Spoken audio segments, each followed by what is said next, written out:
வேத வாக்கியங்கள் நிறைவேறும்படியாக தான் எதற்காக இந்த பூமிக்கு வந்தாரோ, என்ன நோக்கத்துக்காக தேவன் அவரை தன்னுடைய குமாரனாக இந்த பூமிக்கு அனுப்பினாரோ, மனுஷகுமாரன் வடிவம் எதற்காக எடுத்தாரோ, எல்லாவற்றையும் தேவன் அந்த சிலுவையின் மரண பரியந்தமும் விட்டு வேத வாக்கியங்கள் நிறைவேறத்தக்கதா எல்லாவற்றையும் நிறைவேற்றினார்.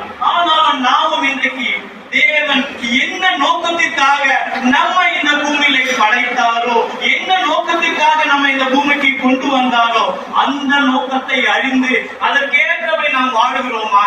அந்த தாகம் நமக்குள் இருக்கிறதா? தேவன் இயேசுவை அனுப்பின போது எல்லாவற்றையும் அவருக்கு என்ன பண்ணாரு?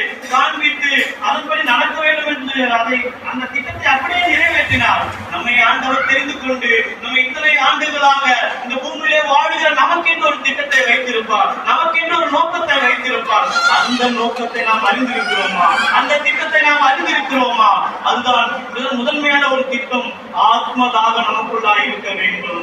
எனக்கு பிரியமான தேவ ஜனமே, நமக்குள்ளாய் அந்த ஆத்மதாகம் இருக்குமானால், இயேசுவின் ஆண்டவர் சொல்லுவது போல எல்லாம் முடிந்தது என்று அவர் சொன்னது போல நமக்குள்ளாக அந்த ஆத்மதாகம் இன்றைக்கு இருக்குமானால், நாம் அநேகர் என்ன பண்ணணும்? ஆண்டவருக்குள்ளாய் ஆயத்தப்படுத்துவதாய் இருக்க வேண்டும். அந்த சமாரிய ஸ்திரீ இடத்துல சொல்லும் போது கூட தாகமா இருக்கு என்று சொல்றாரு. குடிக்க தண்ணி அந்த தண்ணீரை குடிக்கல அப்ப சொல்றாரு, நான் கொடுக்கும் தண்ணீர் உங்களுக்கு எப்படி இருக்குமா? இருக்குன்னாரு, ஜீவ தண்ணீரா இருக்கின்றார். அப்படிப்பட்ட இந்த ஜீவ தண்ணீரை கொடுக்கிறதான ஆண்டவர் சிலுவையில் ஏன் தாகமாக இருக்கிறேன் என்று கூற வேண்டும். சிந்தித்து பாருங்கள் எனக்கு பிரியமான தேவ ஜனமே. அவர் உலக பிரகாரமான தாகத்தை குறித்து என்ன பண்ணார்? பேசவில்லை.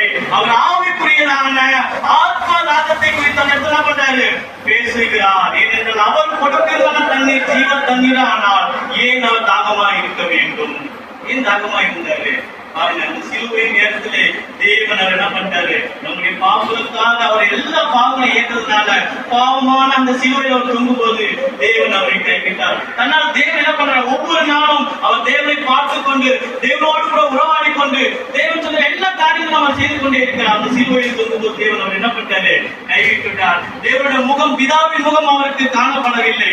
அப்பொழுது அவருக்குள்ள அந்த ஆத்மதாகம் தனக்குள்ள அதிகமாக பிதாவை காண முடியலையே அப்படின்றதான ஒரு ஏக்கமாக காணப்படுகிறது. இன்றைக்கு நமக்குள்ள அழிந்து போயிருக்கின்றன. நம்முடைய கிராமத்திலே, நம்முடைய தேசத்திலே, நம்முடைய பட்டணத்திலே அழிந்து கொண்டிருக்கிற ஆத்மாக்கள் மீது நாம் அதிக தாகம் கொண்டவர்களாக இருக்க வேண்டும்.